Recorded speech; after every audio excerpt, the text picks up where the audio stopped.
Breaking news. హైదరాబాద్లో హైడ్రా అక్రమ నిర్మాణాలను కూల్చుతూ చాలా దూకుడుగా ముందుకు వెళ్తోంది. అక్రమ నిర్మాణాల విషయంలో దడ పుట్టిస్తోంది. అక్రమ నిర్మాణాలు చేసిన వారిలో గుబులు పుట్టిస్తోంది హైడ్రా.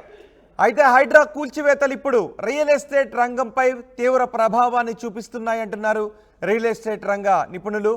హైదరాబాద్, రంగారెడ్డి, మేడ్చల్, మల్కాజ్గిరిలో తగ్గుముఖం పట్టాయి స్థలాల విక్రయాలని చెప్తున్నారు. రిజిస్ట్రేషన్ కార్యాలయాలు వెలవెలబోతున్నాయి. కూల్చివేతలను సమర్థిస్తున్నారు తెలంగాణ ముఖ్యమంత్రి రేవంత్ రెడ్డి. చెరువులను ఆక్రమించే వారిని చెరసాలకు పంపిస్తామని రేవంత్ రెడ్డి అంటూ ఉన్నారు. భూములు, ఇళ్ళు కొనుగోలుకు ఇప్పుడు చాలామంది వెనుకడుగు వేస్తూ ఉన్నారు. ఏది బఫర్ జోనో, ఏది ఎఫ్టీఆర్ పరిధిలోకి వస్తుందో, ఏది ఆక్రమణలో తెలియక. ఎందుకంటే హైదరాబాద్లో ఇప్పటికే చాలా ఎకరాలు కబ్జాలకు గురయ్యాయి. చాలా ఎకరాల చెరువులు కబ్జాలకు గురయ్యాయి. బఫర్ జోన్లలో పెద్ద పెద్ద నిర్మాణాలు చేపట్టారు.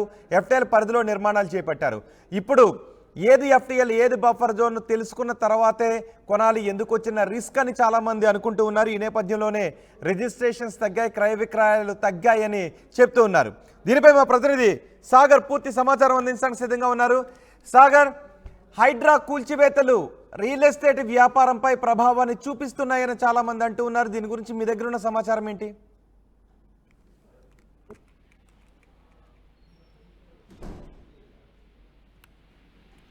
సాగర్.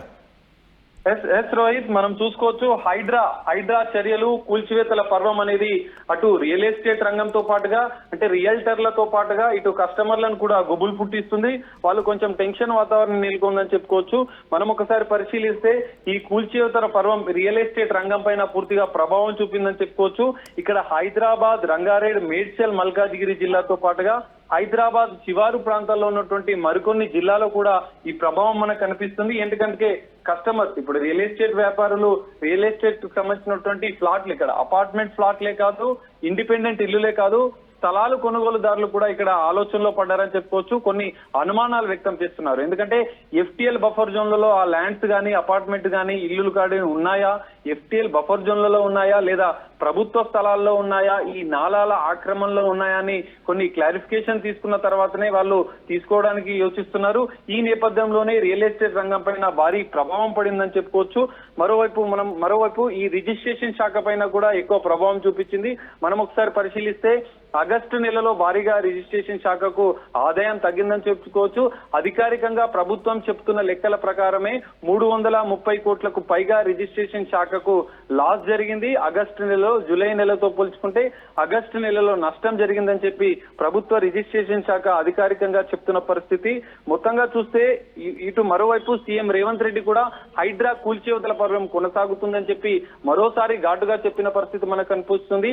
ఆక్రమణదారులు ఎవరైనా సరే, అటు పొలిటికల్ లీడర్సే కాదు, సెలబ్రిటీలే కాదు, బడా నిర్మాణ సంస్థలు ఎవరైనా సరే, అక్రమార్కులు ఎవరైనా కూల్చివేతలు మాత్రం కొనసాగుతుంది.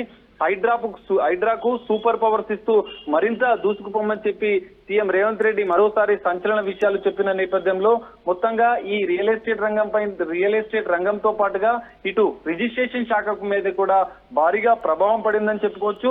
మరో విషయం, ఇక్కడ మధ్యతరగతి వాళ్ళకు మాత్రం అంటే కొంతమంది ఈ అక్రమదారులు అక్రమ నిర్మాణాలు చేసి ఎఫ్టీఎల్ బఫర్ జోన్లలో ఇండ్లు కట్టుకున్నటువంటి మూసీ పరివాహక ప్రాంతాల్లో ఉన్నటువంటి మధ్యతరగతి పేదలకు సంబంధించిన కూడా కొంత ఉపశమనంగా చెప్పుకోవచ్చు. ఎందుకంటే సీఎం రేవంత్ రెడ్డి హైడ్రా చర్యలు కొనసాగుతున్నాయని చెబుతూనే మధ్యతరగతి వారికి, పేదలు నష్టపోయే వారికి మాత్రం కొంత నష్టపరిహారం లేదా వాళ్ళకి ఆల్టర్నేట్ ఆప్షన్ చూపిస్తామంటూ సీఎం రేవంత్ రెడ్డి చెప్పిన పరిస్థితి కనిపిస్తుంది.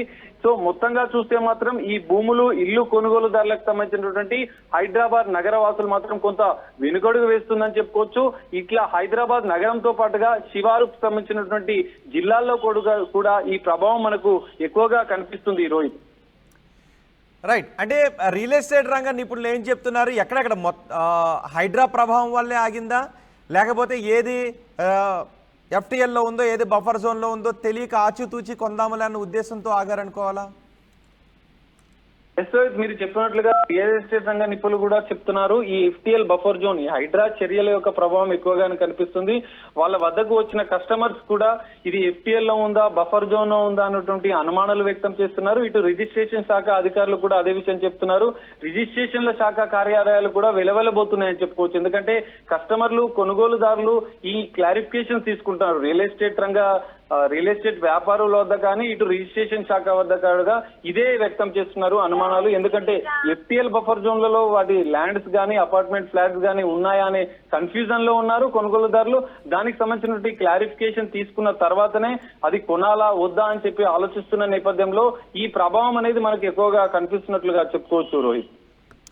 రైట్ సాగర్, హైదరాబాద్ లో హైడ్రా గుబులు పుట్టిస్తోంది, దడ పుట్టిస్తోంది హైడ్రా కూల్చివేతలు. స్థిరాస్తి రంగంపై ఈ హైడ్రా కూల్చివేతల ప్రభావం పడిందనే చర్చ జరుగుతోంది. హైదరాబాద్, రంగారెడ్డి, మేడ్చల్, మల్కాజ్గిరి జిల్లాలలో స్థలాల క్రయ విక్రయాలు తగ్గుముఖం పట్టాయని చెప్తున్నారు. రిజిస్ట్రేషన్ కార్యాలయాలు వెలవెలబోతున్నాయని చెప్తున్నారు. కూల్చివేతలను తెలంగాణ ముఖ్యమంత్రి రేవంత్ రెడ్డి సమర్థిస్తున్నారు. అయితే ఏది అక్రమంగా కట్టిన నిర్మాణమో తెలియక, ఏది అక్రమ ప్లాటో తెలియక చాలామంది ఇప్పుడు ఎందుకు కొంత క్లారిటీ వచ్చిన తర్వాత కొనుక్కుందామని చాలామంది ఆగుతున్నట్టుగా తెలుస్తుంది. ఈ నేపథ్యంలోనే రియల్ ఎస్టేట్ రంగం కొంత మందగించింది ఈ హైడ్రా కూల్చివేతల వల్ల అనే చర్చ జరుగుతోంది. అయితే కూల్చివేతలను మాత్రం రేవంత్ రెడ్డి సమర్థిస్తూ ఉన్నారు. చెరువులను ఆక్రమించిన వారిని, ప్రభుత్వ స్థలాలు ఆక్రమించిన వారిని ఎట్టి పరిస్థితుల్లోనూ వదిలేది లేదు అని రేవంత్ రెడ్డి చెప్తున్నారు. ఒకసారి రేవంత్ రెడ్డి ఏం మాట్లాడారు చూద్దాం.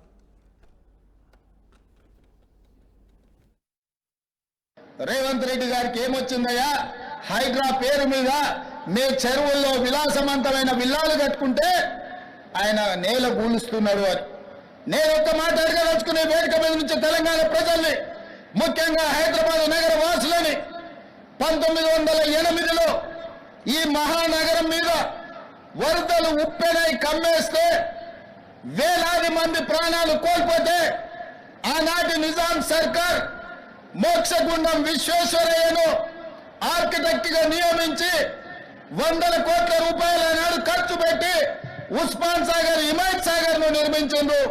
అనంతగిరి కొండల నుంచి వచ్చే వరదల్ని నిలువరించిన నీళ్లను ఈ మహానగరానికి తాగునీటి వసతులుగా ఏర్పాటు చేసింది. ఒకనాడు ఎక్కడి నుంచి హైదరాబాద్ నగరానికి తాగునీళ్లు వచ్చేది కాదు, ఉస్మాన్ సాగర్, హిమాయత్ సాగర్ నుంచే లక్షలాది మంది హైదరాబాద్ బిడ్డలకు తాగడానికి నీళ్లు ఇచ్చారు. హైదరాబాద్ దాహార్తిని తీర్చిన ప్రాజెక్టులు గండిపేట, హిమాయత్ సాగర్. ఇలాంటి ప్రాజెక్టుల చుట్టూతా బాగా సంపాదించుకున్న వాళ్ళు, ఆగర్భ శ్రీమంతులు ఫామ్ హౌజులు కట్టుకున్నారు. వాళ్ళు ఫామ్ హౌజులు కట్టుకుంటే మనకు అభ్యంతరం లేదు, వాళ్ళు సంతోషంగా ఉండడమే మనకు కావాల్సింది. కానీ ఆ ఫామ్ హౌజులలో ఉన్న డ్రైనేజ్ కనెక్షన్ లేదు. వాళ్ళ డ్రైనేజ్ తీసుకొచ్చి గండిపేట నీళ్ళలో కలిపిండు. వాళ్ళు వాడిన డ్రైనేజ్ నీళ్లు గండిపేట నీళ్ళలో కలిస్తే ఆ నీళ్లు తాగడానికి నగరానికి ఇస్తున్నాం.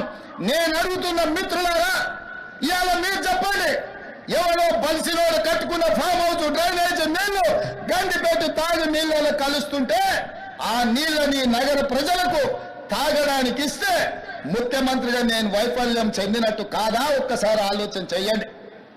భవిష్యత్ తరాలకు అందించాల్సిన బాధ్యత చెరువులు, కుంటలు, నాలాలను ఎవరెవరో ఆక్రమించుకుంటే వాళ్ళ ఆక్రమణలో చెరబడితే ఇవాళ నగరం మీద ఉప్పెనై వరదలు వస్తున్నాయి. ఆ వరదలు ఎక్కడికి వెళ్తున్నాయి? బస్తీలో ఉన్న పేదోళ్ళ ఇల్లు